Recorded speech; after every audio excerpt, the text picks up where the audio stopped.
In this case, what happens is that the test pattern generator and the response analyzer, so they are all integrated along with the chip. So, in this case, so no external test pattern is necessary. So, whatever test pattern needs to be applied, so they are generated on chip, and the response is also obtained, and it is analyzed on chip. So, that way it relieves the use of ATE, and particularly ATEs are going to be very costly. So, if we want to reduce the test cost, then this may be one approach, and in many cases it is possible, it is not possible to access the chip if it is say deep inside a system, or if it is a part of some environment where it is difficult to access the particular chip for test application, but at the same time it is very much necessary to test the chip periodically. So, in those situations, this built-in self-test philosophy, so that is going to help in the test generation process. So, to go back, so what are the problems in today's semiconductor testing? So, traditional test techniques become quite expensive. So, as we have seen, so it is the test pattern generation itself is a cumbersome process, and it requires a good algorithm to run, and it may require quite some time to generate the test patterns, and naturally application of those test patterns. And at the same time, as the complexity of the circuit is increasing, it is no longer provides sufficiently high fault coverage. So, if you try out with some random patterns, so you will not get good fault coverage. If you are trying out a dedicated test pattern generation algorithm, then also it is costly because of this test generation process, and of course, the test application is becoming another issue, like this automatic test equipment that we have. So, the cost of the system is going to be high with the increasing memory requirement and the number of pins that the ATE channel will have. So, that way it is going to be costly. So, we need some cheaper solution, and if we are trying to reduce the system cost. Why do we need built-in self-test? One special reason is that for mission critical applications. So, mission critical applications are those where we need to be sure about the correct operation of the system during the running of the application itself. So, many times we need to test the system again and again, particularly say when we have got medical applications. So, it is required that we check that medical appliances, so they are working properly. Similarly, when it is on some say critical operation, like say some cruise control type of application, so there also we need to check the correctness of the system very often. And in that case, so if it is required to shut down the system and put it onto a test mode and then test it by applying some external pattern, so it become a cumbersome. Second important issue that we have is to detect unmodeled faults. Actually, as if we recollect, so what happens in a system is the occurrence of some defect, and when some defect occurs, so we actually try to detect those defects, but for our understanding, what we do is we model those defects as faults. Now, there may be many unmodeled defects which manifests as unmodeled faults. So, as the technologies are changing, so the newer fault models are necessary, as we have discussed previously, but it is not very easy to come up with comprehensive new fault models. So, that way the detection of unmodeled faults becomes an important issue, and the traditional test pattern generators, so they are targeted to a particular fault model, say staccato fault or bridging fault or delay fault, like that they are targeted to a particular fault model. So, the test patterns which are generated by them, so they are suitable for those fault models only. So, if there are some unmodeled faults, it is a bit unlikely that those test patterns will be able to detect those faults. So, this is another problem. Third problem is to provide remote diagnosis. As I was telling, that many a times the system may not be accessible. So, it may be the environment may be such that it is not possible to access that system, but still we need to check the correctness of the system. So, for this type of application, we need this remote diagnosis, and then this built-in self-test is going to help us, where the test pattern is generated in the circuit itself, and the responses are also analyzed, in the along with the circuit. So, if we try to see the categories of this BIST, which is the full abbreviation of built-in self-test. So, they can be classified broadly into two categories, online BIST and offline BIST.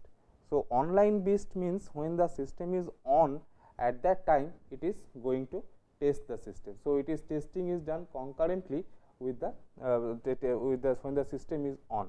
So, again when the system is on, now there can be two situations. A system may be on, it may be working, doing its normal work, or it may be in an idle mode.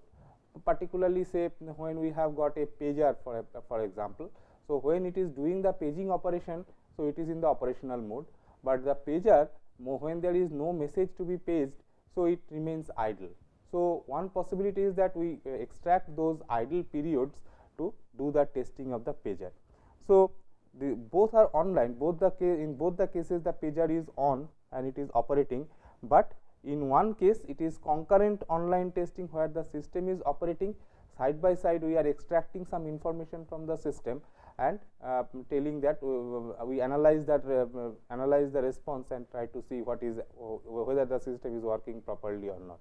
So, that is concurrent online BIST, and non-concurrent online BIST. So, they actually mean that we are looking into we are putting the system is in idle mode, and in the idle mode instead of applying say normal input, so we are applying the test inputs, and those test inputs are actually being evaluated by the system, and the responses are getting compared.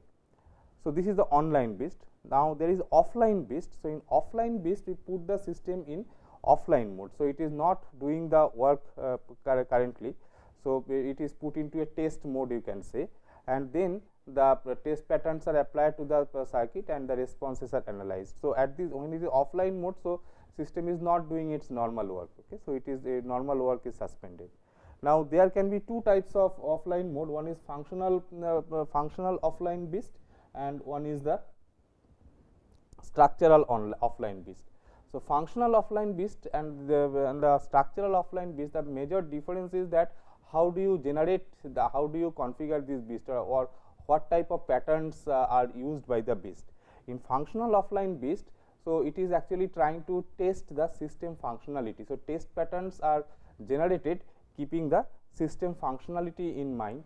So, it is actually doing a functional testing of the system.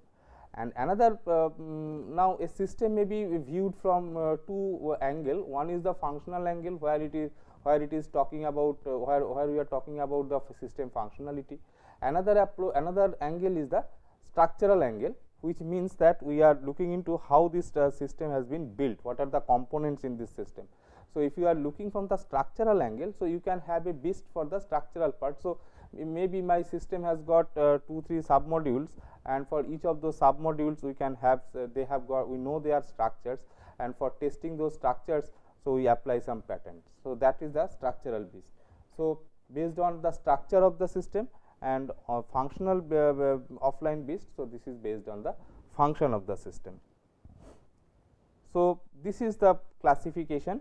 So, BIST can be classified into offline BIST and or online BIST.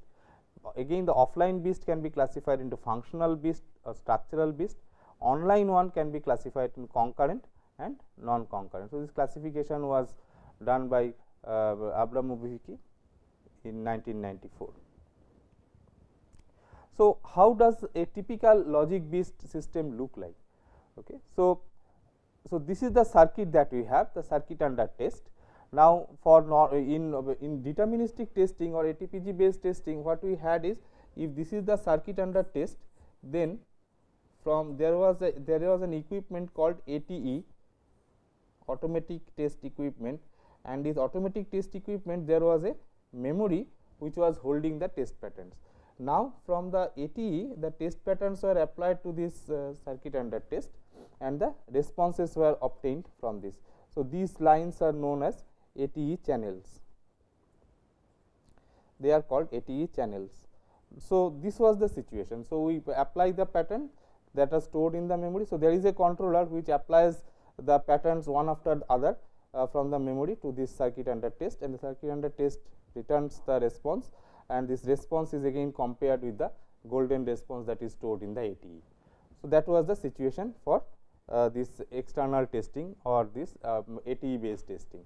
In case of BIST, so we do not have any other ATE, but there is a test pattern generator which is integrated with the circuit, and there is an output response analyzer which is also integrated with the circuit. So, in deterministic case, this TPG and ORA, so they were part of the ATE. Now, I do not have this TPG ORA separate, but they are part of the circuit itself. So, the advantage is that from outside world you just need to tell the system to start testing.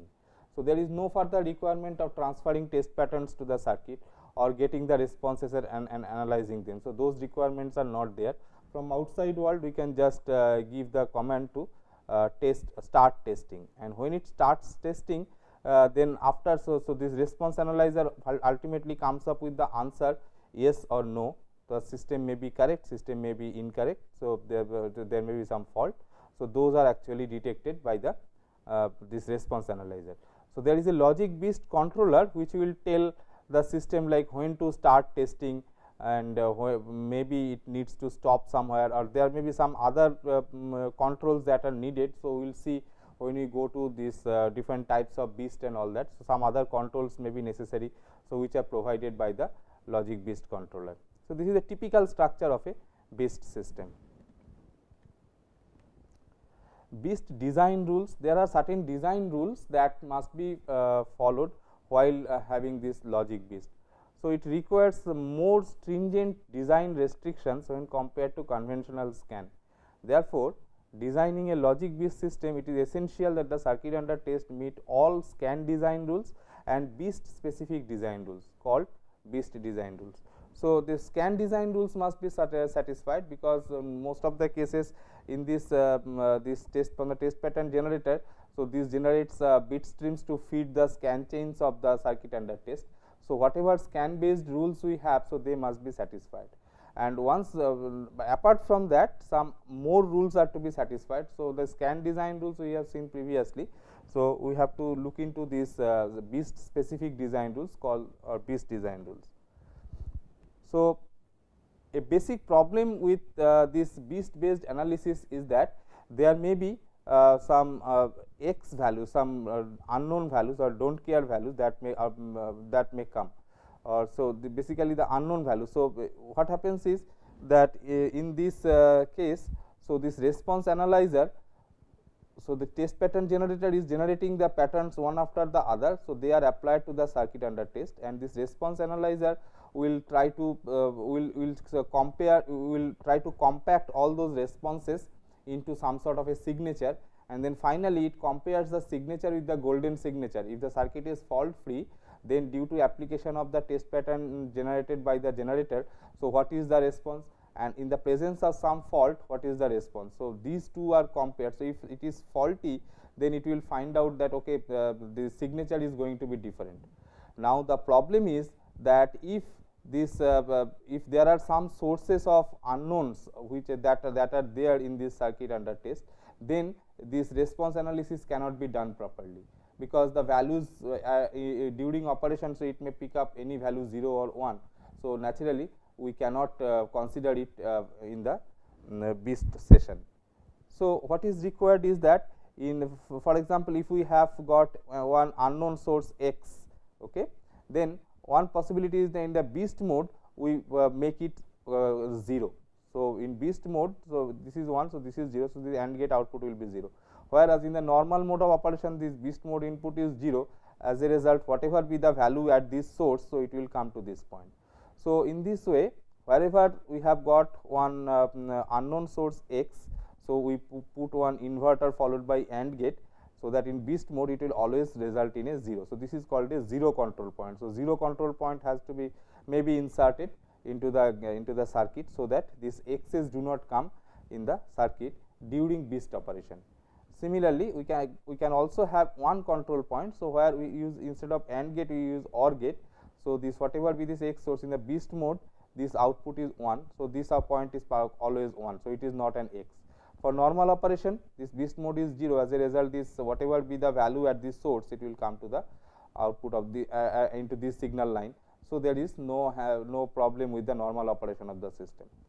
Sometimes another possibility is to use a bypass logic. So, in bypass logic what is done? So, maybe from primary input or some internal node the value is coming, and this x value is coming. So, in the BIST mode, so it will bypass this particular x value. So, BIST mode it will take the value from either primary input or some internal node which is not x. Okay. So, the circuit is slightly modified definitely, because now it is taking value from some internal node, if not from primary input. So, in that case circuit is a bit modified, but the testing of the circuit can go on properly. And in the non BIST mode, this BIST mode control will be 0. As a result, this unknown source will come to the output. So, this line. So, normal operation is not hampered, but BIST mode it is taking some definite value. Then one possibility is that we can also put our D flip flop, and then through this scan chain. So, this flip flop is a part of the scan chain. Now, this through this scan chain, so we can put the desired value onto this. So, there may be a number of points at which we need to insert these different values in the BIST session. So, they can be put onto a scan chain, and through this scan chain, so we can put this value to a desired one. So, again this unknown source x is blocked by through this multiplexer and this D flip flop. Also, we can do it like this. So, here this is under this scan enable signal, this D input will come here. So, that is put into this flip flop, and now in the BIST mode. So, this Q value will be available through this multiplexer to the output. So, in normal operation this unknown source value comes here, and also this scan enable line will be 0. As a result, this x bit whatever be the unknown value, so that will come to the flip flop. So, if it is required that this the line x should be buffered. Okay, so, in this case it is getting buffered in the normal operation. So, scan enable is 0. So, it is coming to this flip flop, and then this BIST mode is also 0. So, it is through this flip flop it is going this scan input is coming to the output, the x input is coming to the output, whereas for normal for scan operation, so it is getting buffered through this. So, that way we can insert one scan point. So, there are several x bounding methods that are going to be used. So, depending upon the nature of each unknown x source, several x bounding methods can be appropriate for use. Common problem, so increase the area of the design, because we are introducing some extra logic into the circuit, and also timing is getting affected, because if you look into this, so everywhere what we are doing is we are putting either extra AND gate, OR gate, multiplexer, or this flip flops. So, and flip flop and multiplexer. So, as a result, this delay of the circuit will change. Delay of the circuit, if they form a part of the critical path, then of course, the delay of the system will go up. So, timing is going to be affected.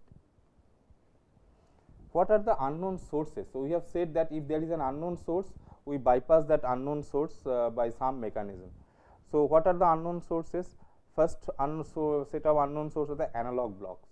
Now, it is very much unlikely that a system will be completely digital, because it has to interact with the environment. So, there must be some analog components onto it also.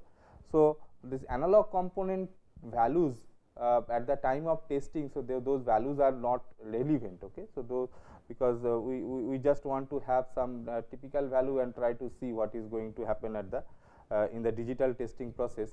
So, these analog block values are not meaningful. So, what we can do, these analog blocks, for the analog blocks we can add some bypass logic. So, this bypass logic addition is by this. So, if this is the analog block, so we bypass it by some other primary input or internal node value. So, that may be one possibility.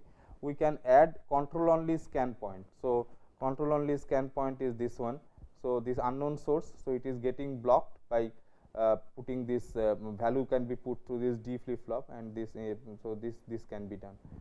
Okay. Memories and non-scan storage elements. So, this is another source of unknown value. So, memory whatever value it will be initialized. So, it depends on the system operation. So, what is the content of memory, how is it going to change when the system is operating.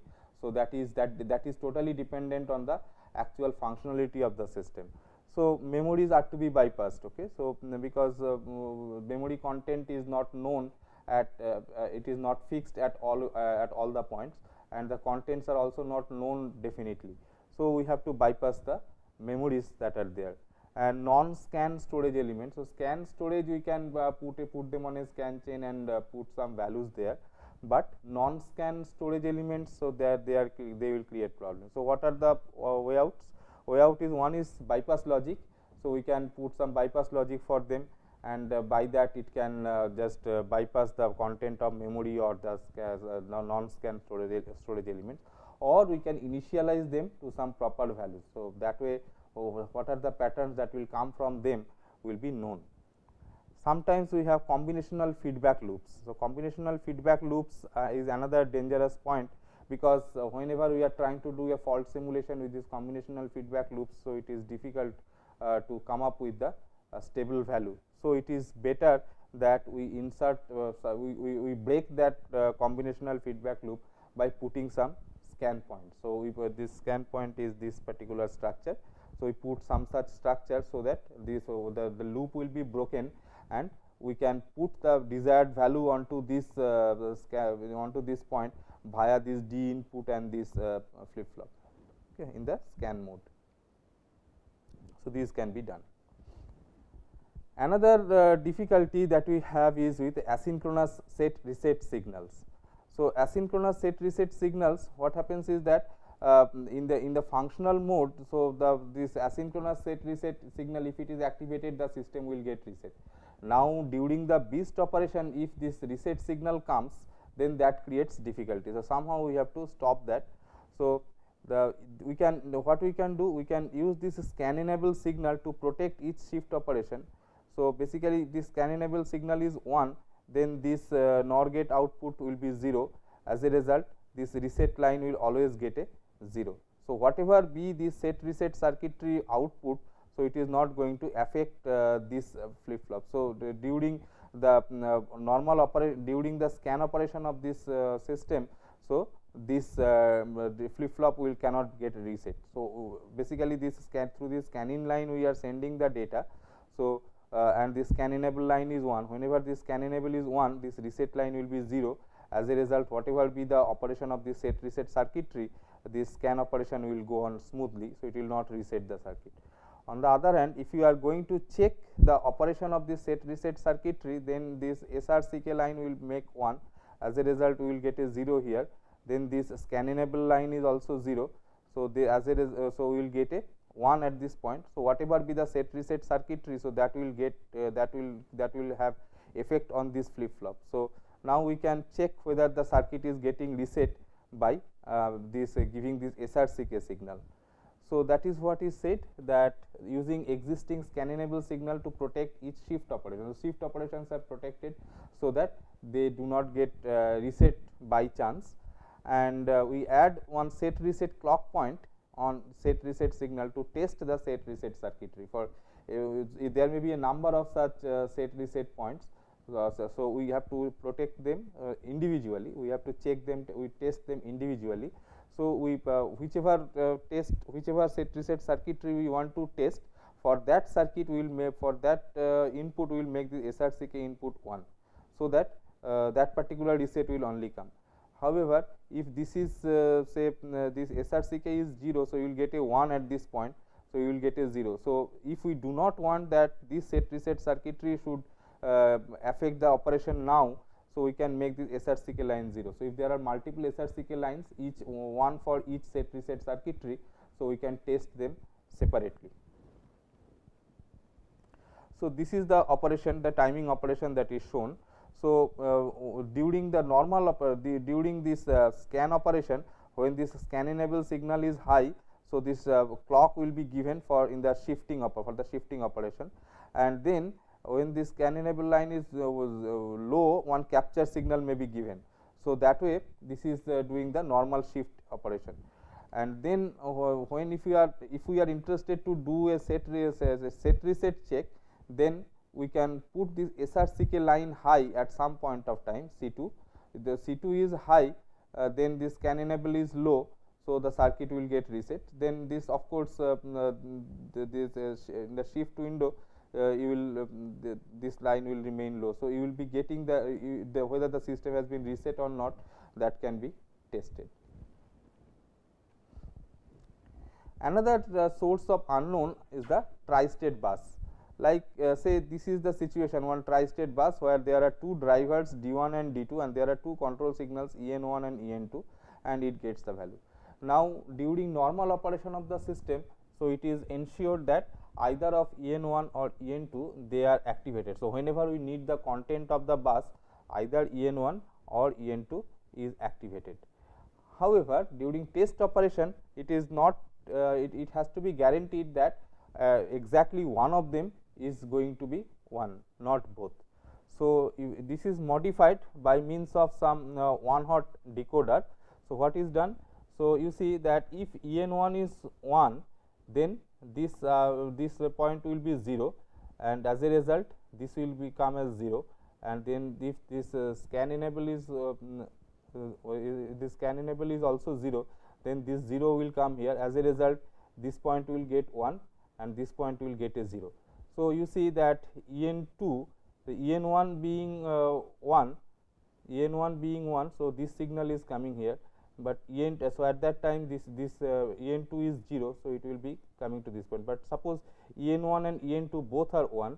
So, in that case, so EN2 will come here. So, EN2 will this is an OR gate. So, EN2 will be 1, but this point EN1 and EN2 both being 1. So, this is 0. So, this is 0 and this scan enable signal, if it is there, then it is 1. So, this is 0. So, EN1 will not go in that case. So, this ensures that if both the enables are activated, only one of them will be through. Okay. And if both are if one of them is 1, then the corresponding driver will be turned on. So, this is that is why it is called a one hot decoder. So, if both of them are 1, only one of them will finally survive, other one will die.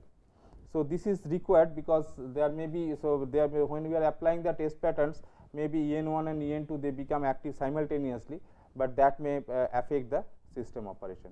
So, this is the one hot decoding procedure.